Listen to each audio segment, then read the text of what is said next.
दोस्तों, अगर आपको स्टॉक मार्केट सीखना है तो Amazon पर जाकर आप हमारे बुक पढ़ सकते हैं या तो Udemy पे जाकर आप हमारे वीडियो कोर्सेज भी देख सकते हैं। Hello friends, welcome to our channel learn stock charts to earn. दोस्तों, ये पर्टिकुलर वीडियो में हम एक इंट्राडे की ट्रेडिंग स्ट्रैटेजी देखेंगे जिसमें हम previous day high low breakout, 5 minute के चार्ट पे ब्रेकआउट और उसी के साथ चार्ट पैटर्न ब्रेकआउट का यानी कि रेजिस्टेंस ब्रेकआउट का इस्तेमाल करके ट्रेड लेने की कोशिश करेंगे। बेसिकली यहाँ पे प्राइस एक्शन हम देखेंगे और एक 5 मिनट के कैंडल पे ब्रेकआउट ढूंढ कर हम उसके हाई लो के ऊपर ट्रेड करेंगे, यानी कि हाई के ऊपर एंट्री, लो के नीचे स्टॉप लॉस और टारगेट 1:2 के हिसाब से मेंटेन करके ट्रेड करने की कोशिश करेंगे। दोस्तों, बहुत ही सिंपल सी ये ट्रेडिंग स्ट्रैटेजी है। अगर आप बिगिनर लेवल के लोग हैं और अगर आपको स्ट्रैटेजीज में थोड़ा प्रॉब्लम आ रहा है, इंडिकेटर्स में प्रॉब्लम आ रहा है, तो ये वीडियो आप पूरा देख लीजिएगा। यहाँ से आपको पता लग जाएगा कि प्योरली प्राइस एक्शन बेसिस पे भी हम किस तरह से स्टॉक का सिलेक्शन कर सकते हैं और फर्दर जाकर उसमें ट्रेडिंग भी कर सकते हैं।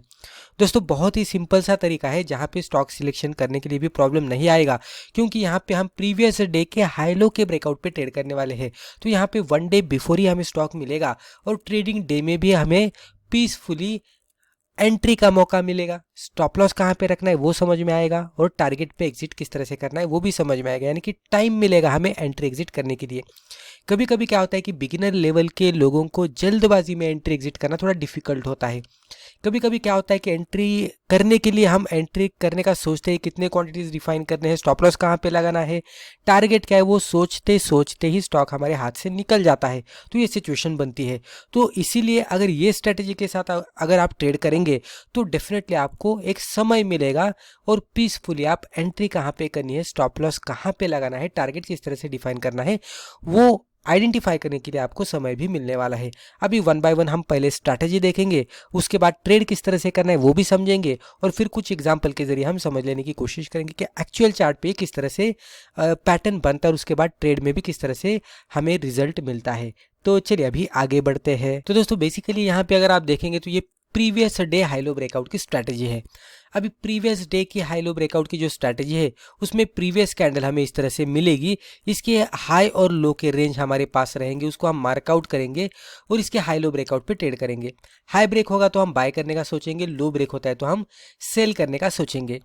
लेकिन कौन से स्टॉक में बाय करना है और कौन से स्टॉक में सेल करना है वो समझ लेने के लिए हमें कुछ प्रीवियस डे का भी चार्ट देखना होगा और उसके अकॉर्डिंग हमें सोचना है कि ट्रेड किस तरह से लेना है। जैसे कि यहाँ पे मान लीजिए कि चार्ट पे इस तरह से एक रेक्टेंगल बना था और रेक्टेंगल पे इस तरह से स्टॉक कुछ दिनों के लिए ट्रेड कर रहा था और एक कैंडल हमें इस तरह से बुलिश मोड में मिली है जिसने ये रेक्टेंगुलर पैटर्न को ब्रेकआउट दिया है।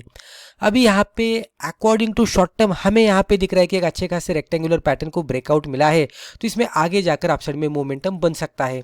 तो जब भी स्टॉक अपसाइड में जाता है यहाँ पे आप सिंपली इतना भी आप चार्ट ओपन करके कोई भी स्टॉक आप चार्ट ओपन कर लीजिएगा और आप ये देख लीजिएगा कि जब भी स्टॉक में अपसाइड में मोमेंटम आता है तो ये मोमेंटम में आपको ज़्यादा से ज़्यादा ग्रीन कैंडल्स मिलेंगे, वो भी बड़े बड़े कैंडल्स मिलेंगे और छोटे छोटे रेड कैंडल्स आपको मिलेंगे, लेकिन बड़े वाले ग्रीन कैंडल और ज़्यादा मिलेंगे। जब भी स्टॉक में गिरावट आती हुई दिखती है तो आपको ज़्यादा रेड कैंडल्स मिलेंगे, वो भी बड़े बड़े मिलेंगे और छोटे छोटे ग्रीन कैंडल्स मिलेंगे। इस तरह का सिनेरियो आपको मल्टीपल टाइम्स देखने को मिलेगा। तो अप ट्रेंड में क्या हो रहा है कि मल्टीपल कैंडल्स आपको बुलिश दिख रहे हैं और बड़े दिख रहे हैं। बुलिश यानी कि अपसाइड में जाकर ऊपर ही जाकर क्लोजिंग मिल रही है और बड़े मिल रहे हैं यानी कि परसेंटेज वाइज मूवमेंट वो पर्टिकुलर डे में बहुत ज़्यादा आई है। तो अगर हम शॉर्ट टर्म का सिनेरियो देखकर कुछ रेजिस्टेंस, अगले रेजिस्टेंस तक या तो टारगेट तक जब भी शॉर्ट टर्म के स्टॉक जाता है तब तक अगर हम वो स्टॉक में खाली बाय ही करने का सोचेंगे, अगर उसको फर्दर क्राइटेरियाज को मिलाकर, तो डेफिनेटली कुछ दिन के ट्रेड्स तो आपको ऐसे मिलेंगे कि जिसमें आपको 1:4 1:5 का भी रिस्क रिवॉर्ड मिलेगा। और या तो परसेंटेज वाइज भी अगर हम देखेंगे तो 5% से 7% है, उससे भी ज़्यादा कभी कभी मोमेंटम आपको देखने को मिलेगा। अगर मिड कैप से स्मॉल कैप से स्टॉक रहेगा और अगर आप उसमें भी इंट्राडे करेंगे तो बहुत ही बढ़िया रिटर्न मिलने की भी संभावना रहती है। तो इसीलिए हमें क्या करना है, previous day high low breakout के लिए पहले तो कैंडल हमें ढूंढनी है जिसके हाई लो पे ट्रेड करना है, उसका हाई लो तो मार्कआउट करके हमें ट्रेड तो करना है, लेकिन जो भी कैंडल पे हम एनालिसिस कर रहे हैं उसकी हिस्ट्री थोड़ी देखनी है हमें कि वो कैंडल ब्रेकआउट की है क्या। अगर ब्रेकआउट की कैंडल रहेगी या तो ब्रेकआउट के बाद इसमें मोमेंटम बन रहा है इस तरह की भी कैंडल रहेगी तो उसमें भी हम हाई लो मार्कआउट करके एंट्री एग्जिट का सोच सकते हैं। किस तरह से करना है धीरे धीरे आगे जाकर मैं आपको बताऊंगा। तो इस तरह से इतना तो मुझे लगता है कि आपको समझ में आया होगा कि कैंडल किस तरह से ढूंढनी है, कि कैंडल ऐसी ढूंढनी है कि जो ब्रेकआउट दे रही है और ये पैटर्न के हिसाब से यहाँ तक टारगेट है, तो ये स्टॉक में हमें हर बार जब तक टारगेट पे नहीं स्टॉक जाता तब तक हमें इसमें इंट्राडे में भी बाय करके ही सोचना है, यानी कि बाय करके ही ट्रेड लेना है और उसके हिसाब से ही सोचना है, इसमें सेल नहीं करना है। राइट, यहाँ तक आपको समझ में आया होगा। अभी अगला पार्ट, यहाँ पे जब भी हमें उस तरह की कोई कैंडल मिलती है कि जिसका हाई लो हम मार्कआउट करते हैं और प्रीवियस हिस्टोरिकल चार्ट के अकॉर्डिंग ये हमें बाय सिग्नल दे रहा है, ये कैंडल पे हमें बाय करने का सिग्नल मिल रहा है क्योंकि यहाँ पे ब्रेकआउट अपसाइड में हुआ है तो इसमें बाय ही करना है। तो इस तरह के स्टॉक में हमें सेल करके नहीं चलना है, यहाँ पे हमें बाय करने का ही सोचना है। तो इसलिए हमें खाली इसके हाई ब्रेकआउट का इंतजार ही करना है। अभी ट्रेडिंग डे में हमें क्या करना है, एक बार प्रीवियस डे की कैंडल आपको मिल गई, इसके हाई और लो आपको इस तरह से हॉरिजॉन्टल लाइन के जरिए मार्कआउट करने हैं। इससे आपको डिस्टेंस भी पता लग जाएगा कि ये प्रीवियस कैंडल कितनी बड़ी थी। राइट, इसलिए लो भी मार्कआउट करना है। अभी क्या करना है, ट्रेडिंग डे में हमें इसकी 5 मिनट की कैंडलस्टिक चार्ट ओपन करना है। 5 मिनट का कैंडलस्टिक चार्ट जैसे हम ओपन करते हैं तो हमें वेट करना है कि 5 मिनट का कैंडलस्टिक चार्ट आगे जाकर कब ये पर्टिकुलर रेजिस्टेंस को ब्रेकआउट देता है। अभी प्रीवियस डे का जो हाई था इसके लिए एज ए रेजिस्टेंस वर्कआउट करेगा। जैसे ही कोई 5 मिनट की कैंडल इसको क्लोजिंग बेसिस पे ब्रेकआउट मिलना बहुत ही इंपॉर्टेंट है। तो जब भी कोई भी 5 मिनट की कैंडल इसको क्लोजिंग बेसिस पे ब्रेकआउट देती है तो इसके हाई के ऊपर हमें एंट्री करनी है, लो के नीचे स्टॉप लॉस लगाना है और 1:2 का जब भी हमें टारगेट मिलता है हमें एग्जिट करना है। अगर आप ज्यादा टारगेट का एक्सपेक्टेशन कर रहे हैं तो डेफिनेटली आप इसमें ट्रेलिंग कर सकते हैं। जैसे ही 1:2 मिलेगा आप डेफिनेटली पार्शियल प्रॉफिट बुक कीजिएगा और रिमेनिंग क्वांटिटीज को आप ट्रेलिंग स्टॉप लॉस के साथ राइड कीजिएगा, मैक्सिमम प्रॉफिट लेने की आप कोशिश कीजिएगा। मल्टीपल डेज में आपको ये सिनेरियो मिलेगा कि जहां पे आप अच्छा खासा प्रॉफिट कमा रहे हैं। तो यहां तक मुझे लगता है कि आपको समझ में आया होगा कि प्रीवियस डे की कैंडल पे हम हाई लो के ऊपर 5 मिनट का चार्ट इस्तेमाल करके ट्रेड तो कर रहे हैं, लेकिन ये कैंडल किस तरह से ढूंढ रहे हैं। तो प्रीवियस डे की कैंडल हमें ढूंढने के लिए ये कैंडल की हिस्ट्री हमें चेक करनी है, थोड़ा शॉर्ट टर्म का चार्ट हमें ओपन करना है और अगर ब्रेकआउट वाली कैंडल मिलती है तो डेफिनेटली उसको हमें सिलेक्ट करना है। जैसे ही वो स्टॉक हमें मिलेगा तो वो स्टॉक को हमें वॉच लिस्ट में हमें ऐड करना है और जब तक वो स्टॉक मोमेंटम खत्म नहीं करता, यानी कि उसका RSI के हिसाब से भी आप देख सकते हैं, RSI भी 70, 75, कभी कभी 80 तक जाता है। मान लीजिए यहाँ पे ब्रेकआउट मिला और ब्रेकआउट के बाद स्टॉक मोमेंटम दिखा रहा है तो RSI भी 75 के नज़दीक जब तक नहीं जाता तब तक आप ये स्टॉक को राइड कर सकते हैं खाली इंट्राडे में बाय करने के लिए, क्योंकि इसमें मोमेंटम अपसाइड में है तो ये मल्टीपल डेज में आपको अच्छा खासा मोमेंटम अपसाइड में देता हुआ दिखेगा और कभी तो आपको ये सिनेरियो दिखेगा कि इसमें गिरावट आ रही है। तो इसलिए थोड़ा हमने यहाँ पे क्या किया कि शॉर्ट टर्म का भी सिनेरियो देखा है और उसी के साथ इंट्राडे का भी सिनेरियो देखा और दोनों को मर्ज करके हम यहाँ पे मोमेंटम कैप्चर करने की कोशिश कर रहे हैं। डेफिनेटली कोई भी स्ट्रैटेजी के साथ हमें 100% एक्यूरेसी तो नहीं मिलेगी, लेकिन रिस्क रिवॉर्ड रेशो आपको यहाँ पे मल्टीपल डेज में बहुत ही बढ़िया मिलता हुआ दिखेगा। आसानी से 1:2 तो मिलेगा, लेकिन कभी कभी 1:3, 1:4, 1:5 या उससे भी ज़्यादा मिलेगा। जैसे कि मैंने परसेंटेज वाइज भी आपको कहा कि 5%, 7% या तो 10% की भी कभी कभी मोमेंटम या तो मूवमेंट स्टॉक में हमें आती हुई दिखती है। स्पेसिफिकली मिड कैप या तो स्मॉल कैप से बिलोंग करते होंगे वो स्टॉक्स, तो डेफिनेटली इंट्राडे बेसिस पे भी आपको वो बहुत ही बढ़िया रिटर्न देंगे। तो मुझे लगता है कि यहाँ तक आपको स्ट्रेटजी समझ में आई होगी। अभी हम एग्जांपल के जरिए देखते हैं कि डेली चार्ट पे हमने स्टॉक सिलेक्शन किस तरह से किया है और उसके बाद इंट्राडे में 5 मिनट का चार्ट इस्तेमाल करके उसमें एक्चुअल में ट्रेड किस तरह से किया है। तो वो अगर आप देखेंगे तो आपको समझ में आएगा। आप मल्टीपल चार्ट पे थोड़ा बैक टेस्टिंग करके देख सकते हैं, आपको समझ में आएगा। तो चलिए अभी आगे बढ़ते हैं। तो यहाँ पे आप देख सकते हैं स्ट्रैटेजी एग्जांपल, यहाँ पे हमने डेली चार्ट का इस्तेमाल किया है। तो यह है डेली कैंडलस्टिक चार्ट। अभी जेके सीमेंट लिमिटेड का हमने ये डेली कैंडलस्टिक चार्ट ओपन किया है। ये चार्ट पे हमने ये स्ट्रेटेजी अप्लाई की है। अब इस स्ट्रेटेजी का हमने इस्तेमाल किस तरह से किया है वो देखते हैं। तो ये चार्ट पे अगर आप देखेंगे तो हमें ब्रेकआउट देखने को मिला था। ये स्टॉक इस तरह से डिसेंडिंग चैनल पैटर्न के अंदर ट्रेड कर रहा था, हमें ये पैटर्न पता लग गया। यहाँ पे आप देख सकते हैं कंटिन्यूस बेसिस पे इसमें इस तरह से मूवमेंट आ रही थी। Stock lower top lower bottom pattern बनाते बनाते नीचे जा रहा था, लेकिन ये कैंडल हमें ऐसी मिली कि जो कैंडल ने हमें ये डिसेंडिंग चैनल पैटर्न को ब्रेकआउट दिया। तो ये कैंडल पे हमें पता लग गया कि इसमें जो शॉर्ट टर्म में डाउन ट्रेंड चल रहा था और डिसेंडिंग चैनल पैटर्न के साथ डाउन ट्रेंड चल रहा था, उसको ये पर्टिकुलर कैंडलस्टिक ने ब्रेकआउट दिया है। अभी ब्रेकआउट के बाद डेफिनेटली इसमें कुछ दिनों के लिए अपसाइड में मूवमेंट आने वाली है, हमें पता लग गया। इसलिए हमने डे 1 से ही, यानी कि जब भी हम ये स्टॉक पहले दिन में जो भी फर्स्ट ब्रेकआउट मिला था उसी टाइम पे हमने स्टॉक को वॉच लिस्ट में ऐड कर दिया, और जब तक ये स्टॉक हमारे टारगेट के नज़दीक जाता है या तो RSI के अकॉर्डिंग, आप इसमें मैंने RSI ऐड नहीं किया है लेकिन आप फर्दर ऐड कर सकते हैं, तो RSI जब तक ये 70-75 तक नहीं जाता तब तक हम ये स्टॉक में इंट्राडे करने का ही सोचेंगे, लेकिन हमारे क्राइटेरिया के हिसाब से ही ट्रेड करने का सोचेंगे। अब ये कैंडल आपको समझ में आई होगी, थोड़ा हम यहाँ पे स्टडी करके देखते हैं कि ये किस तरह से वर्कआउट हुआ है।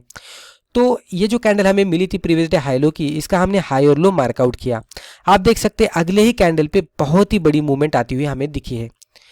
प्राइस वाइज भी देखेंगे तो लगभग ये स्टॉक जेके सीमेंट का ये स्टॉक है, कुछ दिनों पहले का मैंने लिया है, तो 4528 के नज़दीक ये स्टॉक दिख रहा था। वहाँ से ये स्टॉक ने लगभग मोमेंटम 4640 के नज़दीक दिया है। तो आप देख सकते हैं कि बहुत ही बढ़िया मूवमेंट है स्टॉक ने इंट्राडे बेसिस पे ही दिया है। उसके अगले दिन में भी हम वो लॉजिक अप्लाई कर सकते हैं। किस तरह से लॉजिक अप्लाई करना है, सिंपली ये जो भी कैंडल है इसका हाई लो हमें मार्कआउट करना है। जैसे ही हाई ब्रेक होगा 5 मिनट के कैंडलस्टिक के चार्ट पे हमें ट्रेड करना है। अभी ये दिन में हमें उतना मोमेंटम नहीं मिला, फिर अगले कैंडल का आप फिर से हाई लो मार्कआउट कर सकते हैं। जैसे ही ब्रेकआउट मिला यहाँ पे आप देख सकते हैं बहुत ही बड़ी कैंडल हमें मिली। उसके बाद ये रेड कैंडल मिली, ये रेड कैंडल ने भी हाई ब्रेकआउट किया था लेकिन यहाँ पे हमारा स्टॉप लॉस हिट हुआ होता ये रेड कैंडल पे, ठीक है, एक बार स्टॉप लॉस हिट हुआ। उसके बाद अगर आप देखेंगे तो ये कैंडल बनी, तो रेड कैंडल जब भी बनती है तो रेड कैंडल पे हमें ट्रेड नहीं लेना है। जैसे ही कोई ग्रीन कैंडल बनती है तो ग्रीन कैंडल पे हमें हाई लो मार्कआउट करना है। तो ये रेड कैंडल पे स्टॉप लॉस हिट हुआ था, तो ये दो कैंडल पे हमने ट्रेड ही नहीं लिया। उसके बाद ये कैंडल ग्रीन बनी, उसका हाई लो मार्कआउट किया, और उसके बाद देखेंगे तो ये कैंडल का हाई लगभग यहाँ तक था, तो एक मोमेंटम यहाँ पे भी देखने को मिला।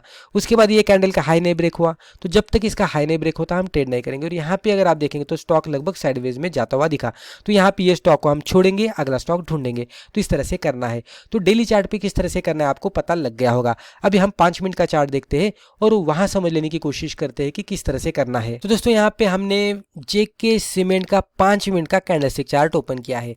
ये जो प्रीवियस डे के हमने जो हाई लो मार्कआउट करके जो भी कैंडल यानी कि हमने ली थी, जो कि हमारी स्ट्रैटेजी कैंडल थी या तो एनालिसिस कैंडल थी, उसका ये लेवल पे हाई था डेली चार्ट पे और लगभग ये लेवल पे उसका लो था डेली चार्ट पे। अभी ये इसकी फर्स्ट कैंडल थी, बड़ी वाली ग्रीन वाली, ये पर्टिकुलर डे की फर्स्ट कैंडल थी, और ये जो रेड कैंडल दिख रही है छोटी कैंडल, ये उसकी लास्ट कैंडल थी। हमारा ट्रेडिंग डे, ये जो बड़ी वाली 5 मिनट की कैंडल दिख रही है जिसकी लोअर शैडो यहाँ तक आई थी, वो हमारा ट्रेडिंग डे है। तो ये डे में हमें ट्रेड करना है। ट्रेड करने के लिए हमें क्या करना है कि 5 मिनट के कैंडल का इंतजार करना है। कोई भी 5 मिनट की कैंडलस्टिक जब भी इसको ब्रेकआउट देती है तो उसके हाई लो के ऊपर हमें ट्रेड करना है। कैंडलस्टिक के हाई के ऊपर जाने के बाद एंट्री करनी, लो के नीचे स्टॉप लॉस और 1:2 का टारगेट। अभी जो फर्स्ट 5 मिनट की कैंडल ने ही यहाँ पे ब्रेकआउट दिया और इतनी बड़ी यहाँ पे कैंडल मिली हमें उसकी लोअर शैडो को पकड़कर, तो डेफिनेटली इस तरह के बड़े कैंडल पे तो इंट्राडे पे ट्रेड करके कुछ फायदा नहीं है, क्योंकि स्टॉप लॉस अगर लो के नीचे लगाएंगे तो बड़ा हो जाएगा। तो उस तरह की सिचुएशन में हमें थोड़ा वेट करना है। और वेट किस तरह से करना है कि डेफिनेटली इस तरह के कैंडल के बाद एक रिट्रेसमेंट जरूर बनता है। रिट्रेसमेंट के बाद आप देख सकते हैं जैसे स्टॉक नीचे आया, अभी हमें सेकेंड ऐसी कैंडल देखने की जो फिर से ब्रेकआउट दे रही है। यहाँ पे अगर आप देखेंगे तो ये कैंडल ग्रीन तो बनी लेकिन क्लियर ब्रेकआउट नहीं मिला, इसलिए हम इसको छोड़ेंगे। उसके बाद अगर आप देखेंगे तो यहाँ पे और एक ग्रीन कैंडल हमें मिली जिसने क्लियरली फिर से ये रेंज को ब्रेकआउट दिया, ये रेजिस्टेंस को ब्रेकआउट दिया, प्रीवियस कैंडल के हाई को ब्रेकआउट दिया। जैसे ही ब्रेकआउट मिलता है कैंडल के हाई के ऊपर एंट्री, लो के नीचे स्टॉप लॉस। यहाँ पे एक छोटी कैंडल हमें मिल गई, तो एंट्री से स्टॉप लॉस का डिस्टेंस हमारा खाली इतना ही हो गया।